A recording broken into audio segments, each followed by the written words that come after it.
10वीच्या अर्थनियोजन धड्यामधील 4.4 उदाहरण संग्रहामधील question number 3 आपण पाहत आहोत. खालील शेअर खरेदी विक्रीच्या विवरणपत्रातील म्हणजे काही शेअर खरेदी आणि विक्री होणार आहेत त्याचं विवरणपत्र दिलं आहे. रिकाम्या जागा भरा. आपल्याला रिकाम्या जागा भरायच्यात. बी म्हणजे विकत घेतलेले आणि यस म्हणजे विकलेले आहेत शेअर. तर बघा शेअरची संख्या बी म्हणजे बाय BUY बाय म्हणजे विकत घेणे. आपण 100 शेअर विकत घेतलेत आणि दुसऱ्या कंपनीचे आपण 75 शेअर विकलेत. आता आपण विकत घेतलेल्याचा आधी वाचूत. शेअरची संख्या किती आहे 100. शेअरचा बाजारभाव एक शेअर किती रुपयाला पडायला आपल्याला 45ला. तर शेअरची किंमत किती होईल 45 शेअरचे 100च्या भावाने किती रुपये होतील ते काढायचे. त्याच्यानंतर दलालीचा रेट किती आहे 0.2%. बाजारभावावर 0.2% असते. त्याच्यानंतर दलालीवर CGST 9% असते आणि दलालीवर SGST किती असते 9% असते. तर शेअरची एकूण किंमत किती म्हणजे बघा हे बाजारभाव प्लस करावं लागते आपल्याला दलाली 0.2% बाजारभावावर आणि दलालीवर आपल्याला GST ॲड करावं लागते सगळं. तर बघा आपण खरेदीवाल्या शेअरचं बघू. शेअरच्या खरेदीबाबतचं आधी आपण विवरणपत्र तयार करू. खरेदी किती केली आपण 100 शेअर. एका शेअरचा बाजारभाव किती होता त्या म्हणजे मार्केट व्हॅल्यू किती होती 45. म्हणजे एक शेअर घेतला असतं तर 45 रुपये झाले असते पण आपण 100 घेतलेत.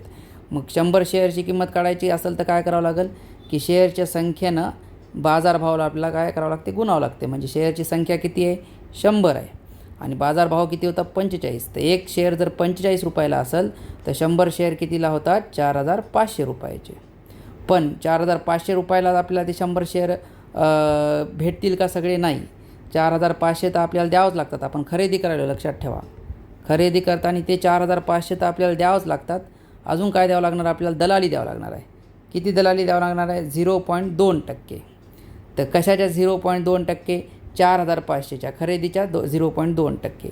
तर काय केलं आपण 0.2%ला कसं लिहिलं 0.2 भागिले 100. टोटल आपण काय करायलो दलाली काढायलो गुणिले. त्याच्यानंतर काय करायचं गुणिले करायचं आपला गुणिले कशानं गुणायचं 4500नं. कारण 4500चे 2% काढायलो. 4500च्या 2%चा अर्थ काय असते 4500 गुणिले 0.2%. सॉरी 2% नाही 0.2%. तर असा असते त्याचा अर्थ. तर हे 0 गेला हे 0 गेला हे 0 गेला हे 0 गेला. काय उरलं आहे आपल्याकडं 45 गुणिले 0.2 आणि 45 गुणिले 0.2 केलं तर उत्तर किती यायले 9 यायले. हे तुम्ही गुणाकार करून बघायचं आहे. तर दलाली किती यायली मग 9 रुपये दलाली द्यावं लागणार आहे आपल्याला. आता दलालीवर आपल्याला काय द्यावं लागते GST द्यावं लागते. त्यातला केंद्राचा GSTला काय म्हणतात CGST. ते दलालीच्या 9% द्यावं लागते. दलाली किती आली 9 रुपये. तर 9 रुपयाच्या 9%. 9 रुपयाच्या 9% कसं लिहितात 9 गुणिले 9%ला कसं लिहितात 9 भागिले 100. तर ह्याचं उत्तर किती यायलं बघा 9 9 81. 81 भागिले 100 बरोबर किती उत्तर यायले 0.81.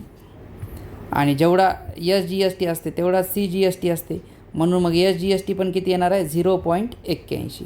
तर शेअरची एकूण खरेदी किंमत किती होणार आहे मग शेअरची किंमत किती झाली 4500. त्याच्यावर दलाली किती द्यावं लागायली 9 रुपये आणि CGST किती द्यावं लागायला 0.81. SGST पण किती लावावं लागायला 0.81. तर सगळ्यांची बेरीज जर केली तुम्ही तर किती येते 4510.62 रुपये. तर बघा शेअर तर 4500चेच झालते पण हे 10.62 जे एक्स्ट्रा व्हायलेत त्याच्यामध्ये काय काय आली दलालाला द्यायची दलाली आली आणि केंद्र सरकारचा टॅक्स आणि राज्य सरकारचा टॅक्स यायला. आता विक्रीबाबतही सेम आहे. तसंच आपल्याला आपण किती शेअर विकायलो 75. आपण विकायलो आता किती शेअर विकायलो 75. एक शेअर कितीला विकायलो 200ला. तर बघा आपल्याला शेअरची विक्री किंमत किती यायला पाहिजे होती 75 गुणिले 200 म्हणजे किती रुपये भेटायला पाहिजे होते 15000. पण 15000 आपल्याला भेटत नाहीत त्याच्यापेक्षा कमी भेटतात का कारण आपल्याला दलाली द्यावं लागते. किती दलाली द्यायची आहे 0.2%. कशाच्या बाजारभावाच्या. हे किती आला टोटल बाजारभाव 15000. 15000च्या 0.2% असं लिहितात 15000 गुणिले 0.2 भागिले 100. तर हे 2 0 काढले इथं 2 0 काढले तर किती उरलं आपल्याकडे 150 गुणिले 0.2. त्याचं उत्तर किती आलं तुम्ही हे गुणाकार करून बघायचं 30. म्हणजे आपल्याला 30 रुपये दलाली द्यायची म्हणजे आपल्याला 15000ला हे 30 कमी भेटणार. पण आपल्याला दलालीवर GST द्यावं लागते. GST केंद्राचा किती असते? 9%. म्हणजे 30 रुपयाचे 9%. 30 रुपयाचे 9% कसे असतात? 30 गुणिले 9 भागिले 100. 1 0 गेला, 1 0 गेला. तर वर किती उरलं? 9 त्रिक 27 भागिले 10 म्हणजे 2.7. हे आता जेवढा केंद्राचा GST असते तेवढाच राज्याचा असते, म्हणून राज्याचा पण किती आला? 2.7. आता बघा, शेअरची जेव्हा विक्री किंमत करत असता ना तुम्ही, ते एक शेअरची किंमतमधून हे बाकीचं मायनस करायचं असते, दलाली आणि GST मायनस. तर शेअरची किंमत किती? 15,000 होती.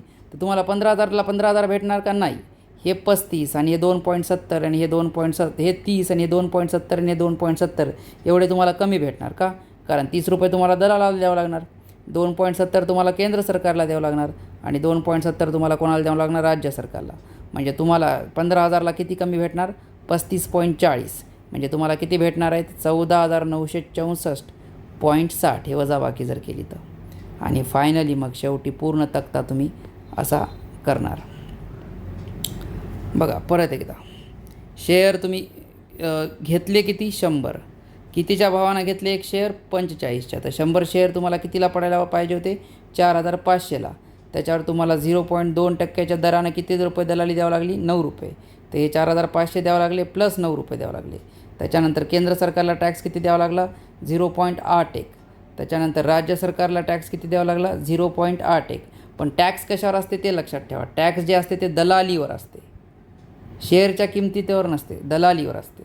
त्याच्यानंतर मग एकूण किंमत किती झाली तुमची? 4,510.62. त्याच्यानंतर शेअर